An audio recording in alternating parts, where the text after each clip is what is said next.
Every empire believes it will last forever, but fire has no memory of the city it consumes. When the great Library of Alexandria fell to flames, the world lost more than paper, it lost direction. Maps vanished. Mathematics shattered. Medicine became myth. Yet somewhere beneath the ashes, a few men and women whispered, "It is not over." They scattered to the ends of the earth, carrying fragments of the world's wisdom hidden in scrolls, chants, and coded trade letters. The world forgot their names, but their fingerprints are everywhere. In the rebirth of science, the structure of modern universities, even in the systems that govern the world today. They called themselves nothing, but history remembers them as the invisible network, the Brotherhood of the Hidden Light. It began with loss. When the great cities of learning, Alexandria, Antioch, and Nineveh, fell, their scholars were scattered like dust in the wind. Some were enslaved, others fled under assumed names. But among them were those who made a vow to protect the fragments of human knowledge from the darkness that was spreading across continents. They found shelter where empires overlooked, remote monasteries, caravan routes, desert ports. Here, a strange system was born. Merchants carried goods, scholars carried ideas, and often they were the same people. Trade routes became corridors of hidden wisdom. A spice trader leaving the ports of Alexandria might carry not only cinnamon and myrrh, but also a secret map of the stars, tucked inside a barrel lid. A letter describing silk prices might contain a coded formula for early medicine. Knowledge disguised as commerce, truth hidden in transaction. Over centuries, these travelers built an invisible chain of trust. They never met all at once, yet they recognized one another. Through symbols carved on door frames, phrases whispered at markets, or the ink patterns on manuscripts. Each generation added something. Each risked everything. They had no flag, no kingdom, no leader, but they had purpose. And it was this: to preserve the light when the world chose darkness. The members of this hidden order were not born into wealth or power. They were translators, healers, and wanderers, the outcasts of society. They called their work the craft of the mind. They moved between cities where others feared to go, from the ruins of Greece to the heart of Persia, from Egypt's silent temples to the misted libraries of Spain. In each place they gathered something: a lost formula, a forgotten star chart, a banned philosophy. They built mirror archives, copies of copies, scattered so that no single fire could destroy them all. One scholar in Damascus might hold the secret to ancient geometry. Another in Cordoba might keep the works of Aristotle rewritten in Arabic.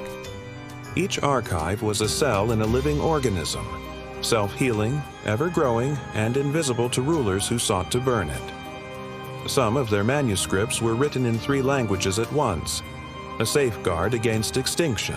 Others were hidden inside prayer books, their diagrams disguised as religious art. They used silence as armor, because silence, in an age of fear, was the only language truth could still speak. How did this invisible brotherhood survive when knowledge itself was a crime? They invented the art of concealment. Symbols that looked like decoration were actually equations. Fables told to children carried hidden physics.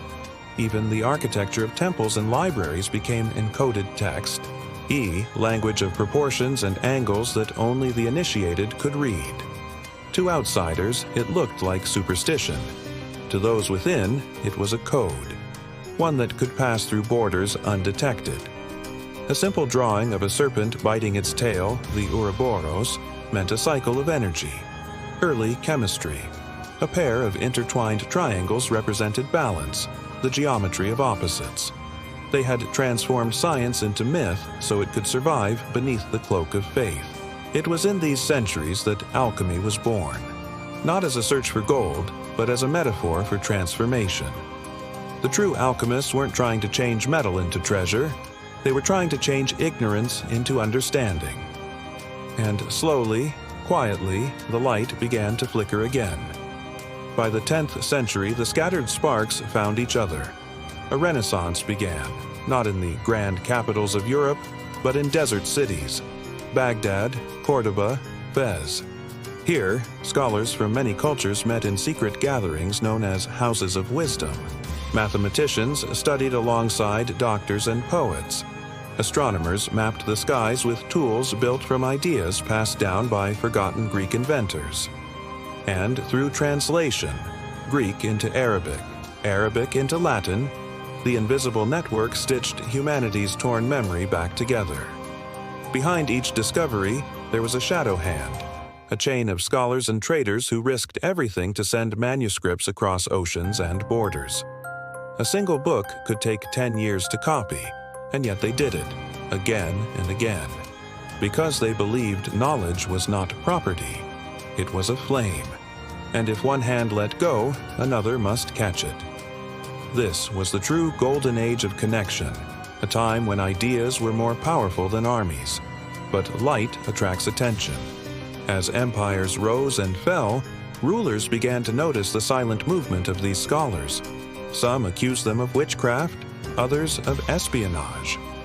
In truth, they were guilty of something far greater: defying ignorance. During the Inquisition, countless manuscripts vanished again, but the network adapted, turning underground. They built secret rooms behind libraries, false walls within monasteries, tunnels beneath schools. They disguised research as devotion, experiments as rituals. It was during these years that stories of hidden societies began to spread. Whispers of mysterious circles that met by candlelight, speaking languages no one else could read. To many, they were myth. To history, they were the keepers of truth. Even as plague swept Europe, even as cities fell to war, their communication lines endured. A ghost infrastructure linking the old and new worlds. The invisible university never closed. It simply changed its address. When the Renaissance dawned, it wasn't a miracle. It was a memory, one carefully rebuilt by centuries of invisible hands. The thinkers of Florence, Venice, and Prague didn't rediscover knowledge by chance. They inherited it through translations, secret guilds, and manuscripts that had crossed continents in silence. Painters embedded mathematical ratios in their art. Inventors built machines from forgotten blueprints. And the philosophers who reshaped Europe were standing on the shoulders of those hidden scribes who had preserved every lost page. Some historians believe that this same network helped birth the scientific method, the idea that truth could be proven, not imposed. Others say it evolved into the early societies that championed reason, mathematics, and discovery. Whether that's myth or memory doesn't matter, because what's certain is this: without the invisible network, the Renaissance might never have happened. Today, we live surrounded by information, connected, instant, infinite. But behind every screen, every library, every idea that travels freely is the echo of that ancient vow. Somewhere between the ashes of Alexandria and the data of the digital age, the same principle endures. That knowledge must never belong to the few.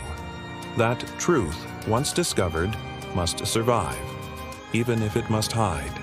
Perhaps that is the real secret of civilization. Not the rise of empires, but the endurance of those who kept thinking when the world told them not to. They were never gods or conspirators. They were human, afraid, exiled, hunted, and still they wrote.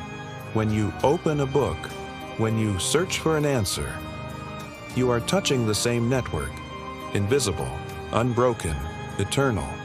Because even in the darkest age, someone always keeps the fire. If you've reached this point, remember, history is not just what was written, it's what was hidden. Somewhere out there, buried under centuries of silence, lies another library, another map, another key. And one day, it may find you.